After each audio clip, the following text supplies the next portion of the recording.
I am here in the Upper Egypt galleries of the University of Pennsylvania Museum of Archaeology and Anthropology, and we're looking here at a larger-than-life sculpture of Ramesses II, who was a pharaoh in the New Kingdom of ancient Egypt. Right in the center of the gallery, it really dominates the space and seems to draw everybody into its universe. Absolutely, and that's really what its function is.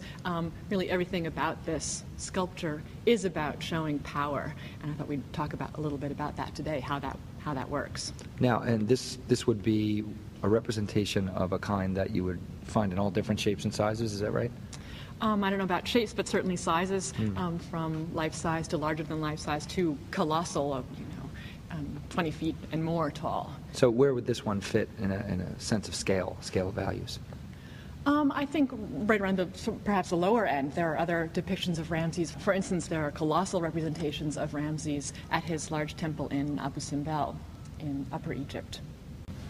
And so speaking of temples, that's where a sculpture like this, and in fact this very sculpture, was placed in a temple dedicated to Ramses. Okay, so in terms of function, this is not a display of power for the people? No, because really common people wouldn't even be allowed into the innermost chambers of the temple. The priests would come and they would bring offerings to the representation of the pharaoh. In fact, there's even a little dip in the sculpture itself in front of his feet, as you can see right here, and that's where some of those offerings would have been placed by the priests. Wow, that's fascinating, because you don't often think of these as functional sculptures. You think of them as being, kind of something to be revered. That's right. That's right. It sort of has a dual function in that sense. I mean, although we can't deny clearly the very overt displays of power and conventional displays of power that this sculpture shows. For instance, things that we would expect to see in any representation of a great pharaoh: the linen headcloth, the snake uraeus there at the top of his forehead, what's missing now, the inset false beard. That's also a conventional show of pharaonic power. And all of this on top of an idealized body, right? So a heroic body type particular to the pharaoh. That's right, yeah. So besides just the trappings of power and the trappings of imperial power, we also have a kind of convention of showing the body type in a powerful way, with the musculature, the hands placed firmly and flatly on the thighs as well. And this particular piece has some challenges to it, right? In addition to being pretty badly beaten up. Yes, it's clearly been damaged, broken into parts over time and reassembled. But you might notice something a little strange about his head.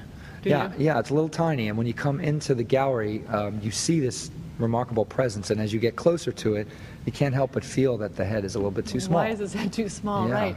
And the reason for that is that it's believed, actually, because of the style of the lower part of the body, that this sculpture was originally from the Middle Kingdom, that it actually was not at first meant to be a representation of Ramses. Okay, so repurposed. Exactly. Later, when he came to power, then the head was resculpted to create a likeness of Ramses, and so of course with the subtractive method that would make the head be smaller. Wow. So the same head of a previous pharaoh, I guess by logical extension, a less powerful pharaoh. That's right. Or someone who was succeeded by Ramses. And is whittled down to look like Ramses. Right, exactly. Wow, remarkable. Exactly, right. It's pretty beat up. It's pretty broken. Yes, it sustained some heavy damage at the waist. It's cut clean through the neck as well.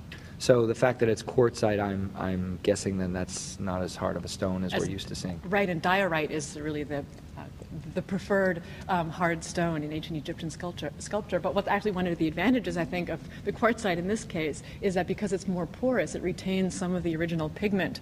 I think it's important to remember, and it's very easy to forget, that all of this ancient sculpture would have been painted.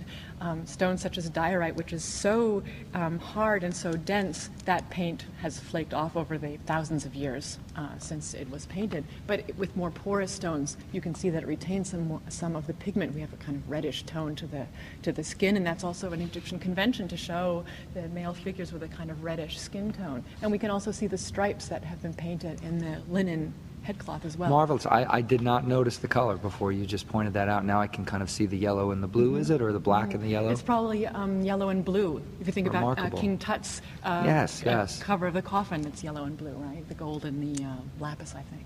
Wow, you've changed the way I look at this sculpture now. That's remarkable. So the compactness of the forms would be the body, the arms close to the body, Yes. and the stone between the torso and the arm is still there. Absolutely right. The arm's not sculpted free from the body at all, perhaps just in that little bit there that's broken away, and that's in fact, of course, why it's broken away.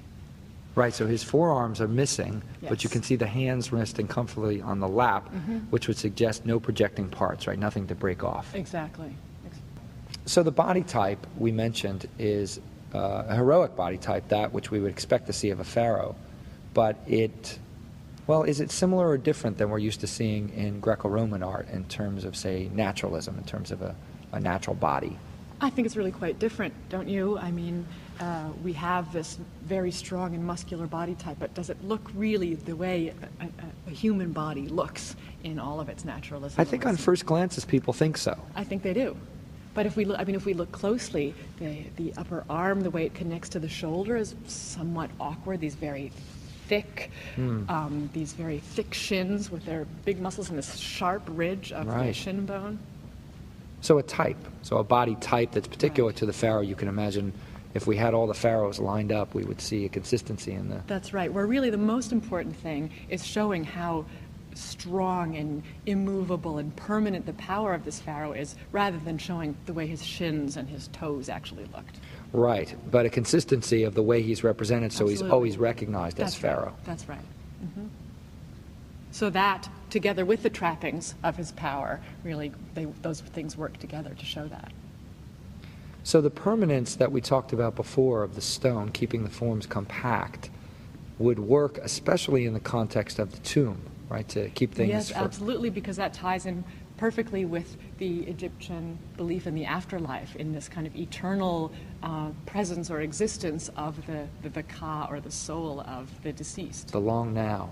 That's right. Right? Yes. And the recognizable features work in a political realm for people to recognize this particular pharaoh, but then also work in the tomb so that the ka can recognize the pharaoh. That's right, because the ka goes off and wanders around to the underworld and here and there, but it always needs to come back and needs to recognize its home. Now, I wanted to say something before we end about the sheer number of images on here, the sheer kind of weight of the iconography.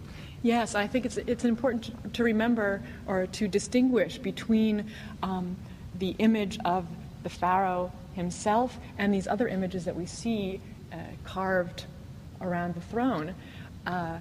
There's a difference between visual images and text, and because that difference is very clear in our culture, images are pictures and text are letters, it can be easy for us to forget that these pictures, that these hieroglyphs are not pictures. This is text, and they're not to be interpreted as iconography, that a bird here doesn't necessarily mean a bird. A bird is part of this word, it's text. So almost like an illuminated manuscript. That's right, where the image is separate from the text, and the text is not meant to be appreciated as an aesthetic visual experience. So you get two different kinds of looking. That's right.